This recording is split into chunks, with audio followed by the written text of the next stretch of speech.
All right, so you're thinking about using Pfannenberg's PSS sizing software. You want to make sure your electrical panels are properly cooled. You've sent us a ton of documentation on this software, and that's what we're going to deep dive into today. That's right. We're going to extract all the key info to help you navigate this software. We'll walk through how to access and set up the software. Then we'll look at the different heat dissipation calculations that PSS uses. Yeah, so you can confidently use it for your own panels. I found some interesting stuff in these materials, like some helpful tips and some things to watch out for. First off, where could we even find this PSS software? It's right on Pfannenberg's website, in the Service and Support section under Software and Data.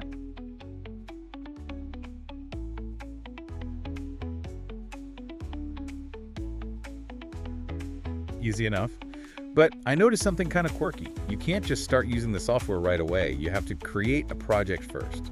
You got it. You have to give it a name. Doesn't have to be anything fancy, even just Project ABC will do. Gotcha. So we've named our project, and now the software wants info about our panel. I guess this is where we get specific. Absolutely. So first up, the software needs the panel's dimensions, the height, width, and depth.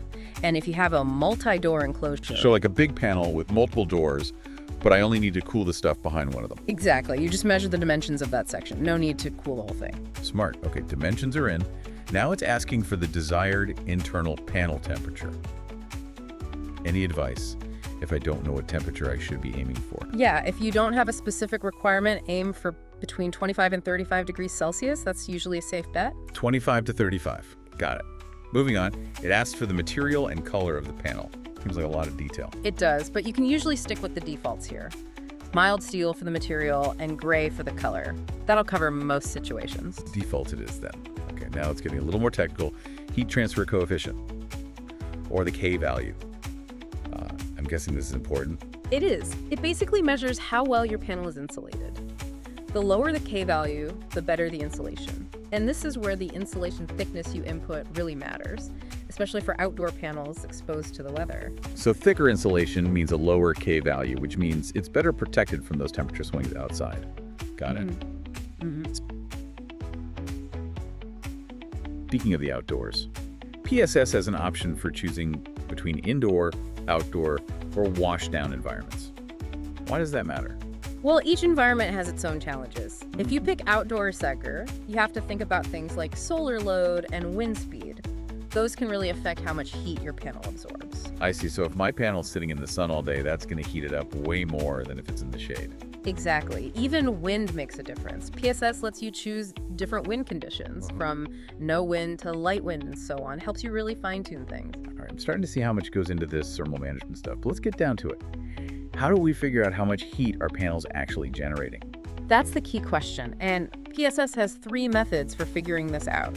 We can either know the total heat dissipation beforehand, or calculate it based on individual components, or we can record temperatures. Okay, let's break those down one by one, starting with knowing the total heat dissipation. What's involved there? That one's the simplest. If you already have a number for the total heat generated by the panel, you just plug it in. But what if we don't have that number? What are the other options? That's where the other 2 methods come in. Component-based calculation is really handy for simpler setups. You basically make a list of all the components in your panel, stuff like circuit breakers, drives, power supplies, that kind of thing. Then you tell PSS how many of each you have and what type they are. PSS uses that info to estimate the overall heat. So if I have 10 circuit breakers and a couple of drives, I'd put that in, and PSS would do the math based on how much heat those components usually put out. Exactly. Sounds convenient. But I bet it gets complicated if your panel's got a bunch of weird components. You're right. The component-based method can be a pain if your panel's really complex. And that's where the 3rd method comes in, recorded temperature. Okay, tell me about this recorded temperature method. Sounds like we're getting hands-on here. We are. It's the best option when you just don't know the heat dissipation. You just use a thermometer or a data logger to record the temperatures inside and outside the panel. So we're basically feeding PSS real-world data and letting it make sense of it all. Yep. It's a great way to get accurate readings, especially for those complicated panels where calculating the heat is tricky. Makes sense. Yeah. Before we go deeper into each of those methods, I've got a question about those drives and inverters we mentioned. The documentation had a tip specifically for those. Oh yeah, if you don't know the actual utilization of your drives or inverters, assume 100% utilization for the calculation. So basically assume they're running at full blast all the time. Better safe than sorry. Exactly. It's always better to overestimate the heat load, just in case. Good advice. Yeah. All right, let's get back to those heat dissipation methods.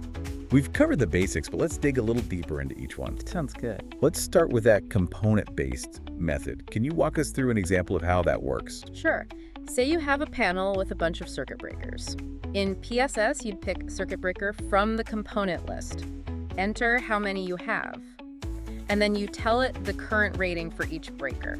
PSS uses that to figure out how much heat they're making. So if I've got 10 circuit breakers, each rated for 10 amps, I'd put that in and PSS would crunch the numbers. Exactly. It's pretty straightforward. But there is a little quirk to watch out for. What's that? If you put in a current value that's outside the range you picked for the component, PSS will give you an error message. So if I've got a 15 amp breaker, but I accidentally tell PSS it's a 10 amp breaker, it'll yell at me. Exactly.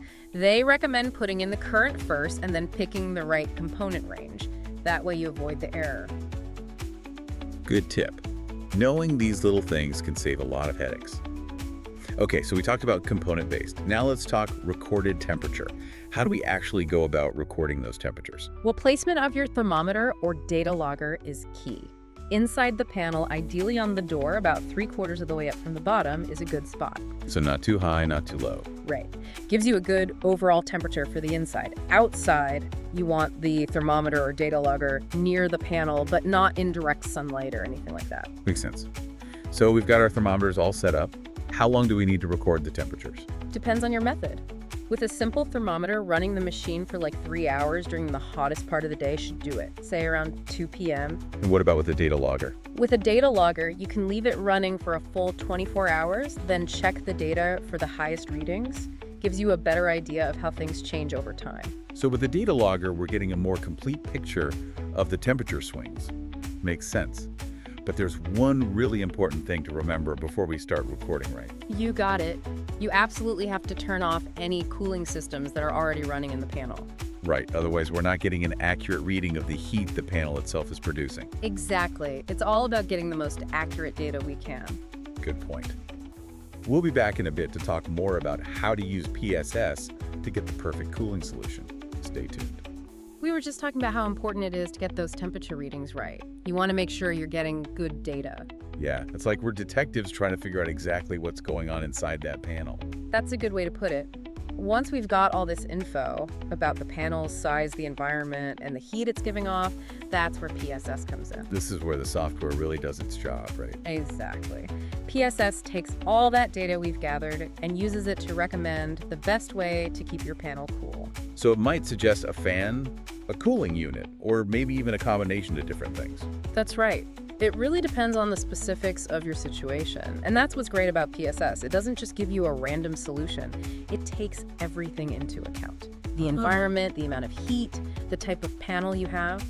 All of that goes into figuring out the most efficient way to cool it. It's like having an expert right there in the software with you. Exactly. And here's something else that's really cool about PSS. It's not a one-time thing. If things change, you can always go back and adjust the settings.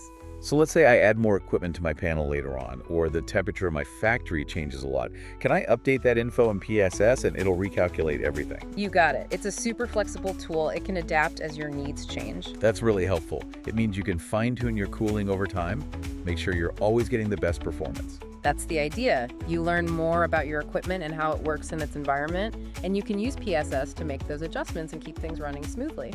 Now, PSS is obviously a powerful tool, but I'm guessing there's more to thermal management than just using software, right?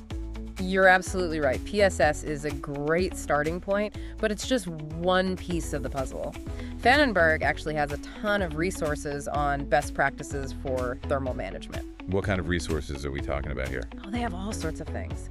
White papers, webinars, blog posts, all kinds of stuff that dives into the details of thermal management. Cooling strategies, heat calculations, the impact of the environment on your panel. It's all there. So if someone really wants to get into the weeds, they can go check all that out and really become an expert. Absolutely. There's so much to learn, and PSS is a great gateway to all of that knowledge. You get some hands-on experience with the software, and if you want to dive deeper, they point you in the right direction. That makes sense. I think we've given our listeners a really good understanding of how to use PSS and why it's important. They know how to find the software, how to enter the information, and what to do with the recommendations it gives. Yeah, and hopefully they've gained a better understanding of how critical thermal management is. It's all about keeping that expensive equipment running smoothly. We've been talking all about Pfannenberg's PSS sizing software. It's a really useful tool. But we also have to keep in mind that real-world scenarios can throw some curveballs our way. Exactly. PSS gives us a solid plan, but things don't always go exactly as planned out in the real world. So what are some of those real-world factors that we need to be prepared for? Let's talk about temperature changes. Even if your panel's inside a building, the temperature in that room can change a lot throughout the day. So even if you think you have a nice controlled environment, there might be more variation than you realize. That's right. Think about it. Sun shining through the windows, people coming and going, even other machines running in the room. It can all add up and make the temperature go up and down. And even those small changes in temperature could mean that the cooling system we picked using PSS isn't quite enough anymore. Exactly. It's a good reminder that we have to keep an eye on things and make adjustments as needed. Thermal management is an ongoing process. And speaking of things that change the equipment inside the panel, isn't always running at the same rate either, right? Absolutely. The amount of heat that equipment generates can change a lot depending on how much it's being used. So something that only runs for a little while each day is going to produce way less heat than something that's running all the time. Exactly. We need to make sure our cooling system can handle the highest amount of heat that equipment might produce, not just the average. Otherwise, we could end up with an overheating problem down the road. Exactly. And that's where experience and paying attention to your equipment comes in. The more you know about how your equipment behaves in different situations, the better prepared you'll be. You can anticipate those changes and adjust your cooling setup as needed. So PSS is a great tool to get us started, but we can't just set it and forget it. Right. PSS helps us make good decisions, but we still need to be proactive. We have to keep learning, keep observing, and keep fine-tuning things to make sure our electrical systems stay reliable. It's all about using the tools we have, but also combining that with our own knowledge and experience. We can create a really effective cooling strategy that way. Couldn't agree more. Well, I think we've given everyone a lot to think about today. We've covered a lot of ground with Pfannenberg's PSS sizing software, from the basics of how to use it to the bigger picture of thermal management. I hope our listeners feel confident using PSS as a starting point, and they can take what they've learned and create a really great thermal management plan. Me too. Oh. So to everyone listening out there, keep those electrical panels running cool, and we'll see you back here on the Deep Dive for another in-depth exploration. Thanks for tuning in.